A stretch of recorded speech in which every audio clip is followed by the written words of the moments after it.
Começa agora o Iluminar. Eu sou Ana Cláudia Feltrin e hoje nós queremos te apresentar mais um companheiro de trabalho, um amigo querido, e esse vem lá das abençoadas montanhas de Minas Gerais para conosco iniciar esta jornada de trabalho aqui no programa Iluminar. Ele vem nos trazer mais paz, mais equilíbrio, serenidade, tranquilidade e vem trazer o amor lá daquele povo mineiro.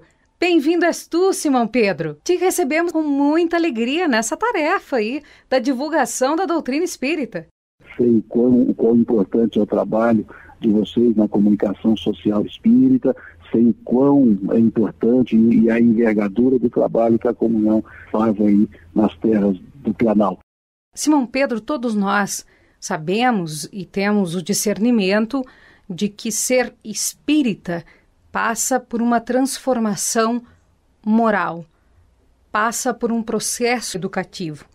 Lá no capítulo 17 do Evangelho segundo o Espiritismo, no capítulo Sede Perfeitos, no item número 4, os bons espíritas, está a afirmação de que aquele que pode ser qualificado como espírita verdadeiro e sincero, ele é tocado no coração.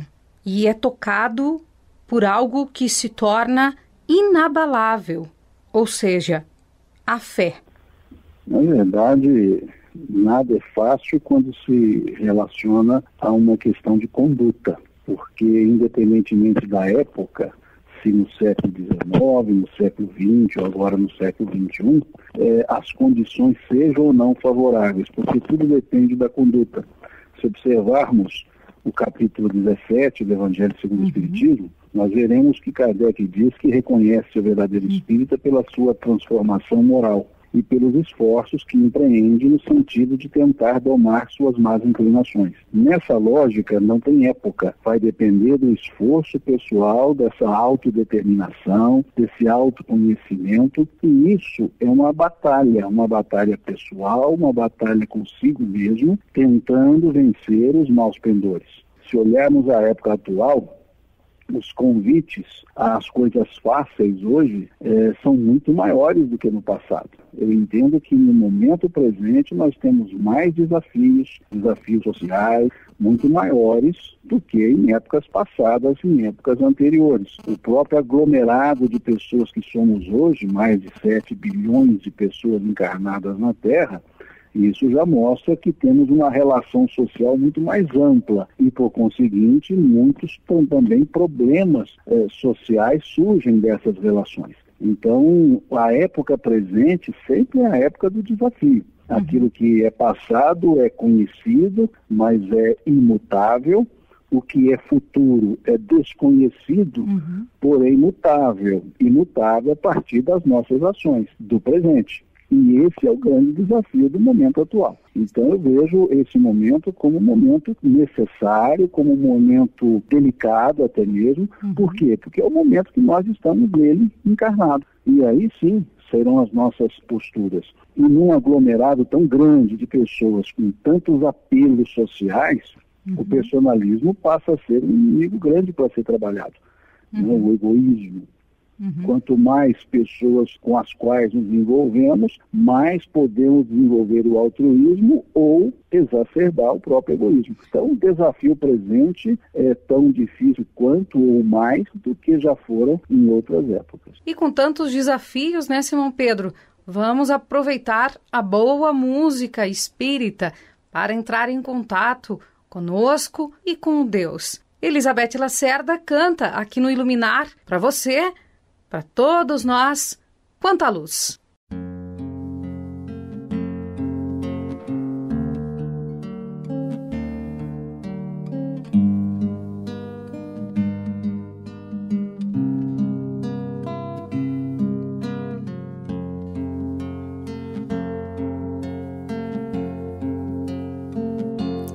Quanta luz neste ambiente,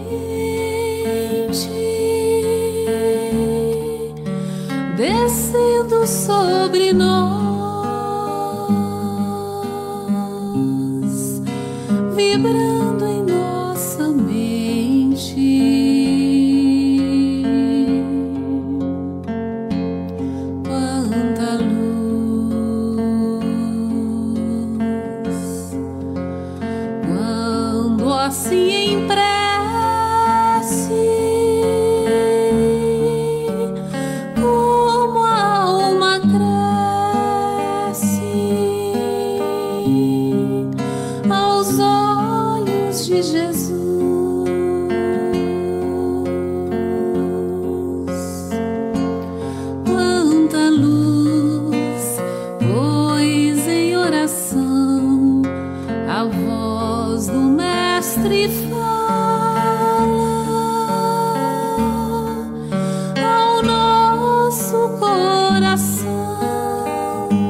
luz, quanta luz.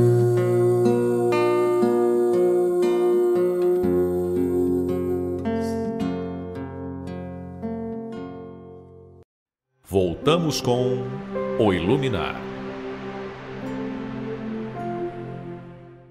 Quanta luz, quando assim em prece, a voz do Mestre fala ao nosso coração.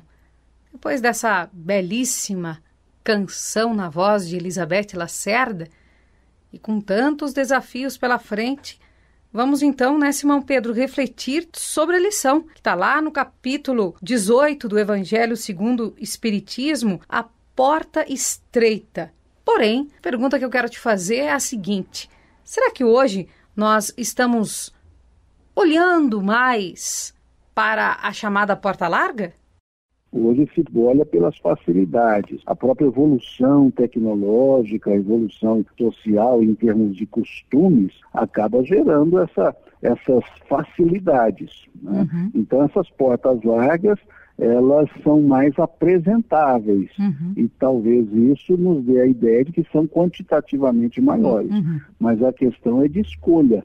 E a escolha nossa é que vai determinar se essas portas largas ou as estreitas serão as preferidas para serem trabalhadas. Agora, o conselho que foi nos dado pelo Cristo é justamente a porta estreita, Uhum. né? Porque ele disse claramente, né? Largos são os caminhos que levam à perdição, dizia ele. Então é justamente esse aspecto, as facilidades, as aparentes tranquilidades acabam levando a um esforço menor, uma ocupação menor com esse autoconhecimento, com essa busca da plenitude pessoal. Como adentramos, Simão Pedro, nesse processo de autoconhecimento? Qual o primeiro passo que nós poderíamos dar? O primeiro aspecto é olhar para nós mesmos, começarmos a perceber que nós não somos seres existenciais cuja existência nasce ou surge no berço e termina no túmulo. Nós temos que nos perceber seres interexistenciais, que em uma existência e outra existência, entre elas, nós continuamos existindo, ou seja, somos imortais. Então, o primeiro passo para um autoconhecimento é o autodescobrimento. Nos descobrirmos como espíritos que somos, seres pré-existentes a essa encarnação, pós-existentes a essa encarnação, entendendo então a imortalidade não como um porvir, mas como algo que já estamos nela, ou seja, que já somos. E essa ideia gera uma nova ética relacional, não mais a ética daquela que morreu, acabou tudo, não. A ética de que o que eu faço perdura, os efeitos perduram, e eu mesmo sou aquele que assume as responsabilidades pelos meus efeitos num futuro próximo ou no futuro distante, porque para o ser imortal não há futuro distante, há sempre um eterno presente. Então isso é o primeiro ponto. A partir daí, usando então o nosso elemento existencial, ou seja, a encarnação, há possibilidades de autoconhecimento para avaliarmos as nossas posturas, por que aqui estamos e o que fazer para, de fato, exercermos essa potência que nós temos, que é a potência divina da amorosidade. E é isso que Santo Agostinho, lá na questão 919A, do Livro dos Espíritos, nos sugere. Ele nos encaminha para um processo de autoconhecimento a partir da autoanálise, fazendo uma análise das nossas ações, das nossas atitudes, mas ele vai além. Ele pondera que não se olhe somente as atitudes, mas os porquês das atitudes. Ele diz para que analisemos os nossos atos e por que estamos agindo daquela forma, ou por que não estamos agindo de uma determinada forma. Diz ele que as respostas a essas nossas perguntas serão um alento para nossas almas ou um indicativo daquilo que precisamos melhorar em nós mesmos. Então esse é um ponto para o autoconhecimento. Mas há mais duas outras formas para que também desenvolvamos o autoconhecimento, sugeridas pelo professor Ney Prieto Pérez, quando ele nos pondera o autoconhecimento pelo convívio com o semelhante. Pela inter-relação. Por que o convívio com o semelhante?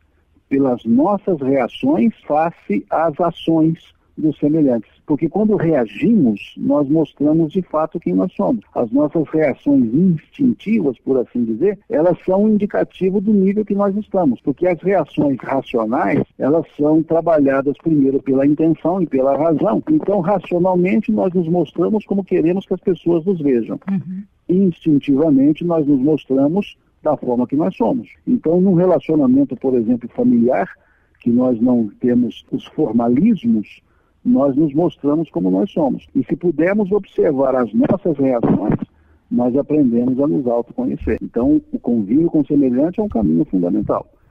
E na ausência, no não aproveitamento da autoanálise, no não aproveitamento desse convívio com o semelhante, a dor também chama a atenção para que a pessoa possa refletir sobre a sua existência, não se vitimizando, se sentindo vítima, mas buscando o porquê daquela situação desagradável, o porquê daquela dor, o porquê daquele sofrimento.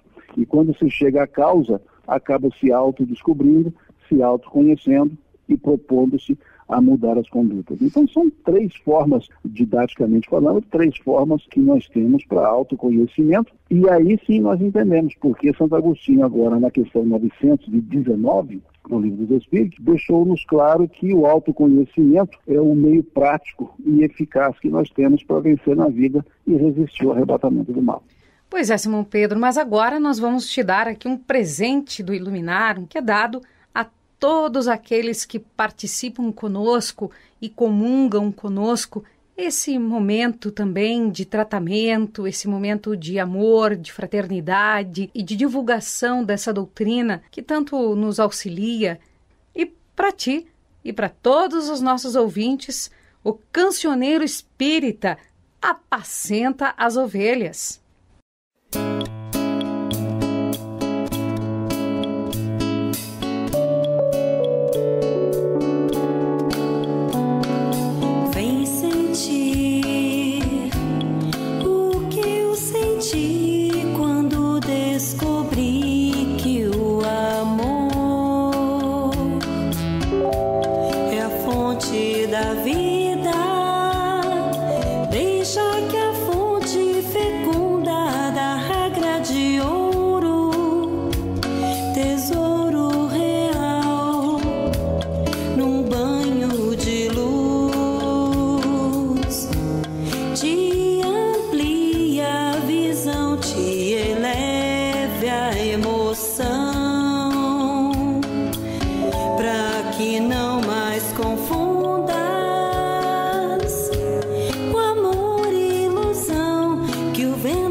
Simão, é necessário repetir. Eu sei que me negarás, mas findo aquele momento, à frente tu seguirás. Simão,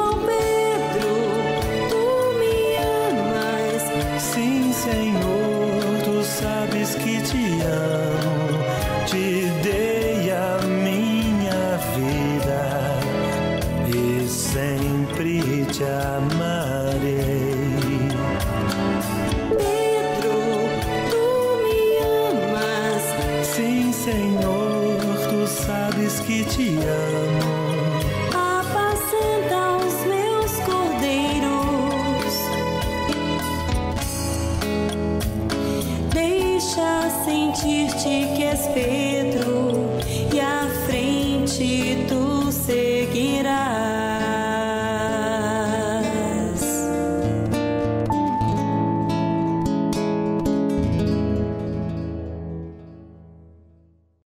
Voltamos com O Iluminar.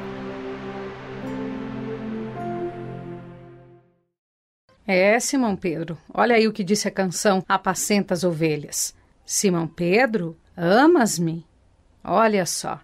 E quando nós começamos a conversar sobre este autoconhecimento, este autodescobrimento, me chamou a atenção essa palavrinha tão sonora, amorosidade. Nós estamos sendo amorosos conosco e, por consequência, com o nosso irmão? O ser amoroso com o próximo é decorrência dessa percepção da amorosidade que todos nós temos em latência, em potencial. Apenas por um silogismo vernacular, Deus é amor, dizia o apóstolo João. E se Deus é amor e somos a imagem de Deus, logo nós somos a imagem do amor. E o que nós não percebemos é isso, que nós somos seres amoráveis por natureza. Só que essa amorosidade, nesse nível que nós estamos, ela fica obnubilada pelo egoísmo. Então, aquilo que seria amor puro e simples passa a ser orgulho. O que deveria ser um amor próprio vira orgulho. E quando eu sou um ser que me olho de forma orgulhosa, me vejo como o único ser do mundo, ou seja, egoísta, eu não consigo, de fato, amar. Eu apenas passo a me valorizar, me autovalorizar em detrimento do valor alheio. E aí não desenvolvo amor para comigo. Não desenvolvendo o amor para comigo, não tem como desenvolvê-lo para com o semelhante, porque ninguém dá o que não tem. Ou seja, se eu não tenho essa percepção do amor que eu trago, eu não conseguirei espargir isso para ninguém.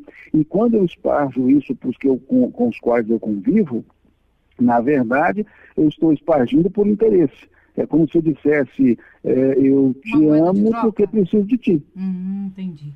Percebeu? Acaba sendo um amor interesseiro. Aquele amor da compensação. Quando, na verdade, a amorosidade é aquele amor que ama. Basta nós olharmos a própria estrutura do verbo amar que nós temos na nossa estrutura gramatical. O verbo amar é um verbo tido como um verbo transitivo. O que é um verbo transitivo? É um verbo que, ao ser conjugado, precisa ter um complemento. Senão, ele não dá sentido à frase. Como o verbo gostar, por exemplo, se eu digo eu gosto, alguém pergunta de quê? É verdade. Porque quem gosta de alguma coisa, de alguém.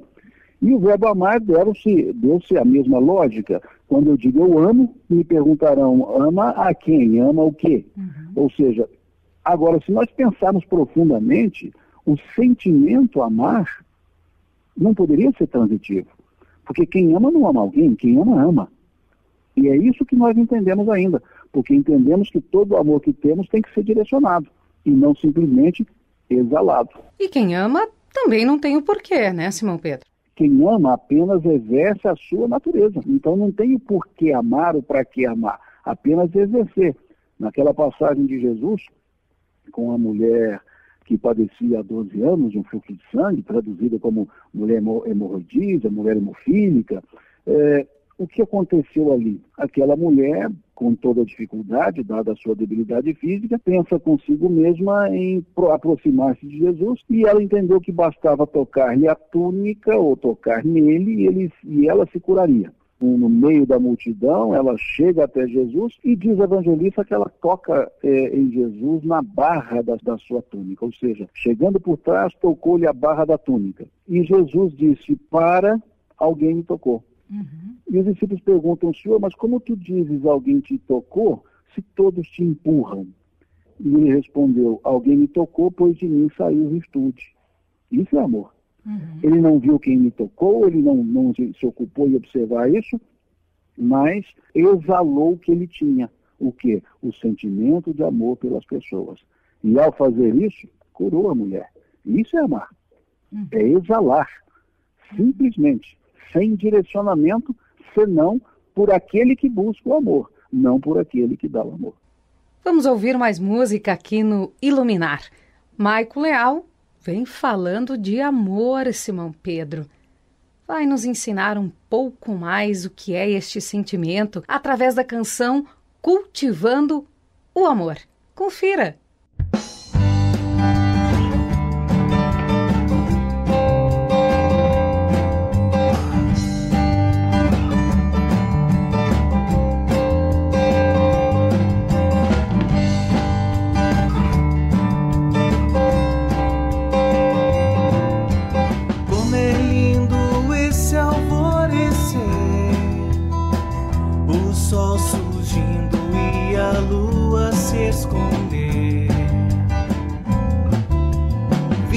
Passarinhos a cantar, um novo dia vamos todos nos abraçar. O amor está em cada um de nós, como é lindo amar o nosso irmão. Unidos todos numa só voz, enchendo de amor o coração.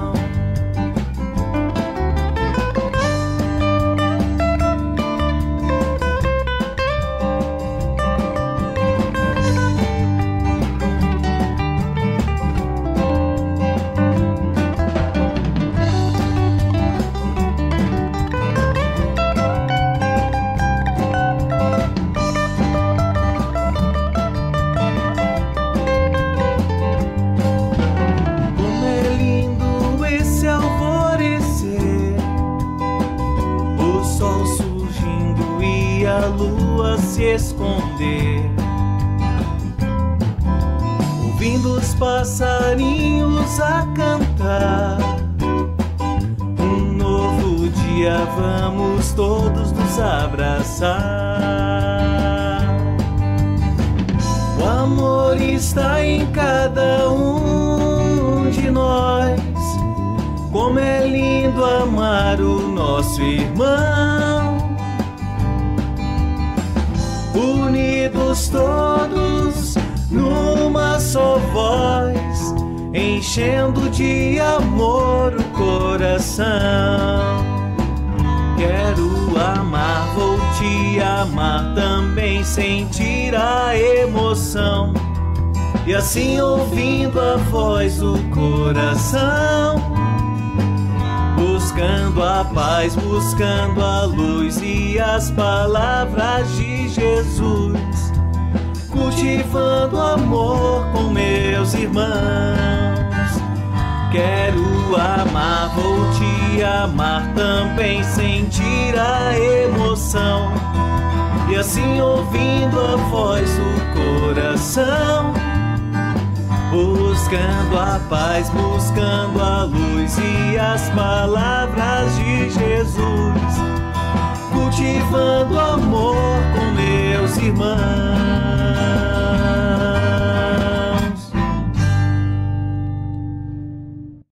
Voltamos com o Iluminar.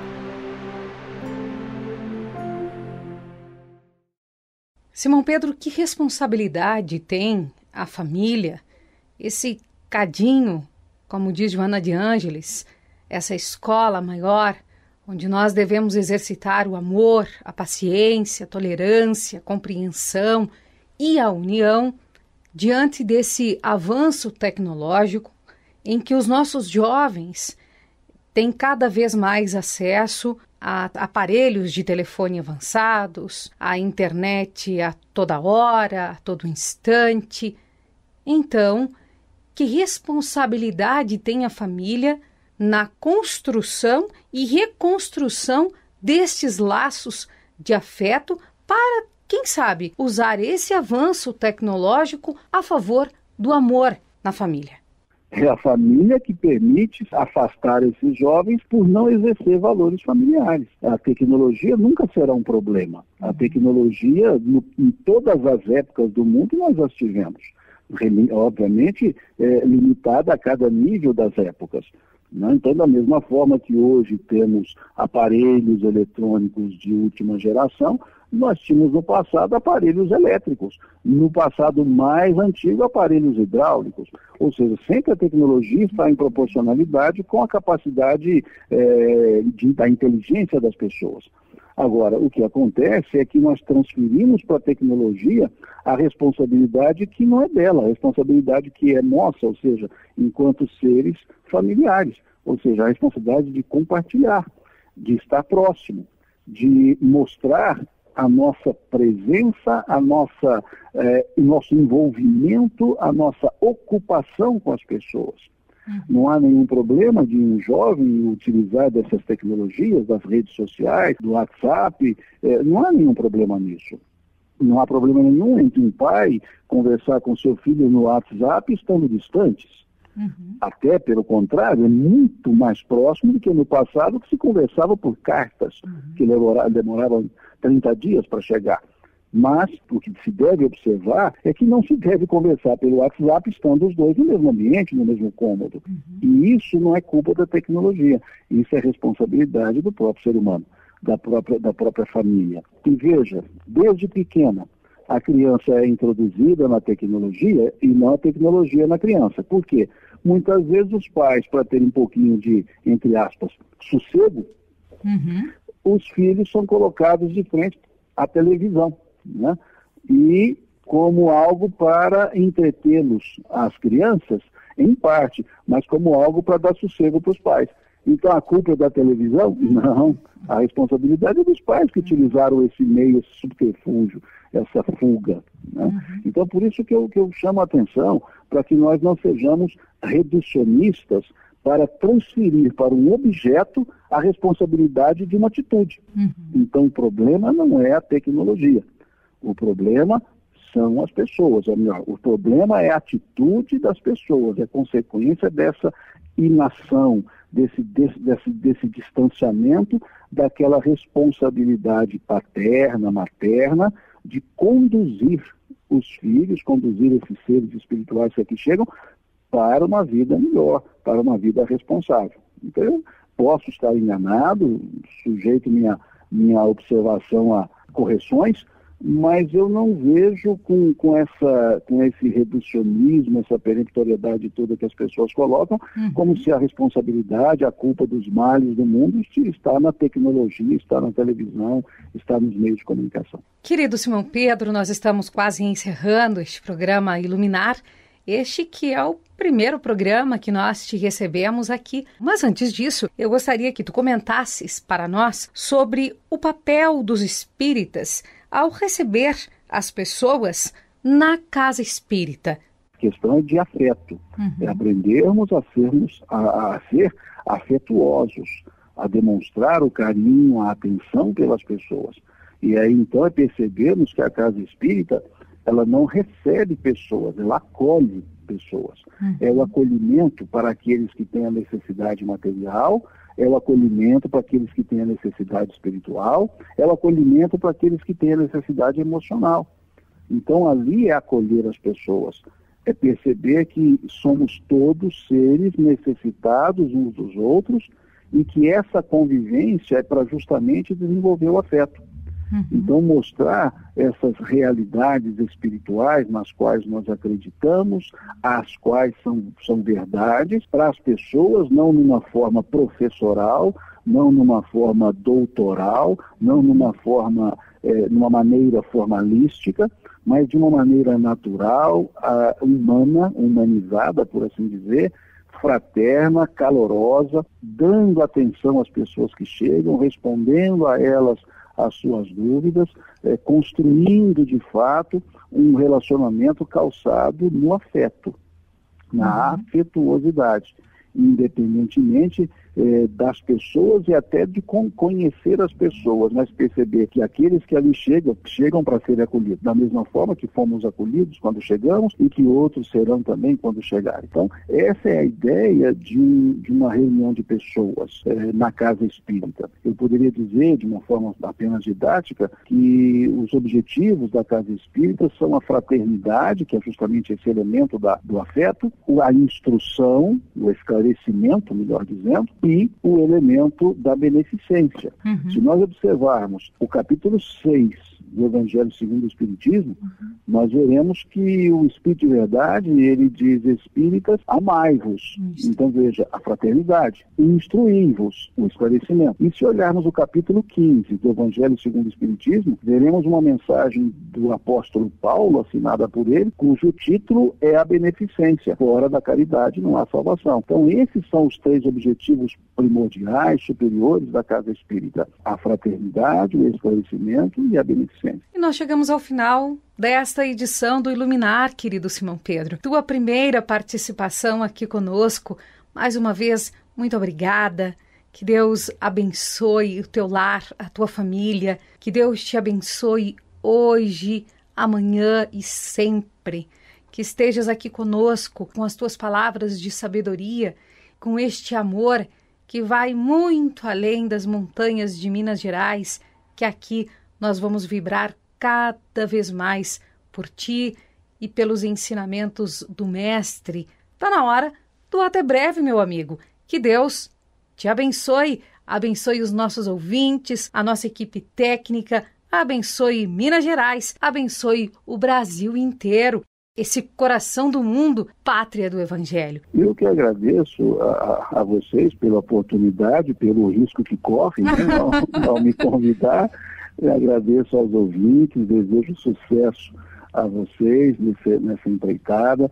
Então, que Deus abençoe esse trabalho de vocês, que Deus abençoe a cada um de vocês, a família de vocês, para que cada vez mais vocês possam fazer isso que vocês estão fazendo, né? Levar a ideia espírita a todas as pessoas que a ela demandam, né? Muito obrigado mesmo, de coração, e na minha mineirice toda, Deus lhes pague pela oportunidade. E nós esperamos você na próxima segunda-feira, às 21h. Que todos nós estejamos atentos a servir a Jesus, a servir ao nosso irmão, a servir a vida.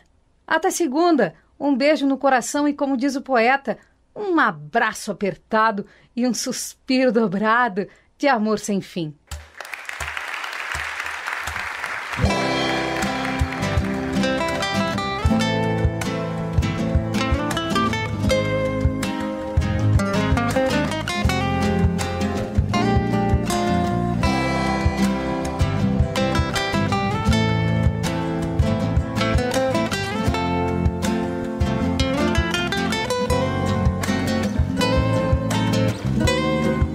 Sempre assim.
Você escutou O Iluminar.